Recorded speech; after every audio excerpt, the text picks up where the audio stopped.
In this lecture, we will see the basic digital circuits, which are counters and registers. Counters are basic sequence circuits which can be implemented using basic memory elements called as flip-flops. A counter is a sequence circuit which counts the binary information. If a counter counts the binary information, which is called as binary counter.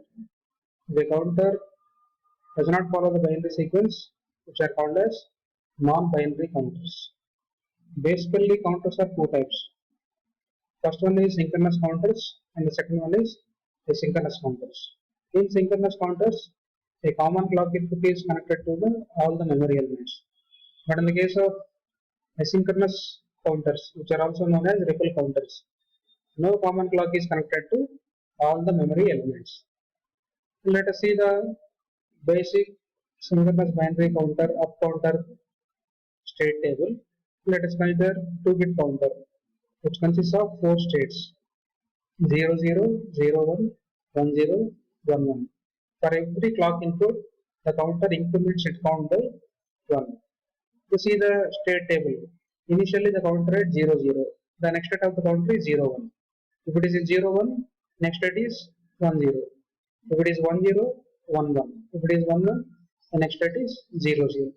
This slide shows the state table and the corresponding state diagram of 2-bit synchronous binary up counter. Next, let us see what is happening if the counter is having unused states. If you are going to implement the counter which counts the sequence from 0, 0, 0 to 1, 0, 1. Here we need 3 memory elements to implement this type of counter. But here we are not going to use the remaining 2 states, those are called as 1, 1, 0 and 1, 1, 1. What happens if the counter goes into these unused states? Here there are different ways of implementing this type of counters. One way of implementing this type of counter is we can simply replace the next state after these 2 unused states with the help of don't guess. This is one type of counter implementation. In the next case, it is also possible to replace the next state of these unused states is 0, 0, 0. This type of counter is called as self-starting counters. If the counter goes into these unused states, it again comes to initial state. In this slide, you please observe the state diagram as well as the corresponding state table of self-starting counter. Here this counter count the information from 0, 0, 0 to 1, 0, 1. After 1, 0, 1, it again comes to 0, 0, 0. This is about self-starting counter. Let us see the logic diagram of ripple counter. As we said already, in ripple counter, no common clock is connected to all the memory elements. If you observe this ripple counter logic diagram, the output of first memory element is connected as a clock input to the second memory element. The output of second memory element is connected as a clock input to third memory element and so on. This is the logic diagram of 4-bit ripple counter. If you see the summary of these these counters are mostly used in processors like microprocessor and so on. Next, let us see the concept of registers. These registers are also basic sequence circuits which are also implemented using memory elements. Mostly we will use D flip-flops to store the data with the help of registers. A flip-flop is a sequence circuit which is capable of storing only 1 bit of information. We combine those flip-flops, we will call it as registers. Those registers are used to store the n bit of information. We need n number of flip-flops. Let us see the basic register logic diagram. Here we are discussing registers. This is a logic diagram of 4-bit register that consists of 4 D flip-flops.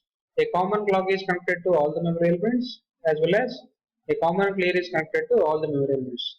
Here this logic diagram shows parallel input is connected to all the memory elements. So we need only one clock pulse to load the 4-bit data into this 4-bit registers. Let us see the application of this register. This is one application of register which is called as shift registers. A shift register is capable of shifting the data in any one of the directions or in both the directions. Here, this is the logic diagram of 4-bit write shift register. This 4-bit write shift register is having only one input, that is called as serial input. We will apply the input data through the serial input only. So here, this 4-bit write shift register require 4 clock pulses to load the 4 bit of information into this register. So the serial input registers require more clock pulses to load the data.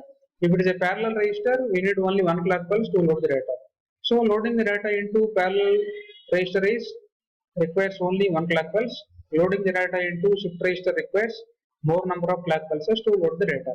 So usually parallel loading capability registers are faster as compared with serial input registers, which are called as shift registers. Now let us see the summary of these registers. So parallel loading to store the data into the register.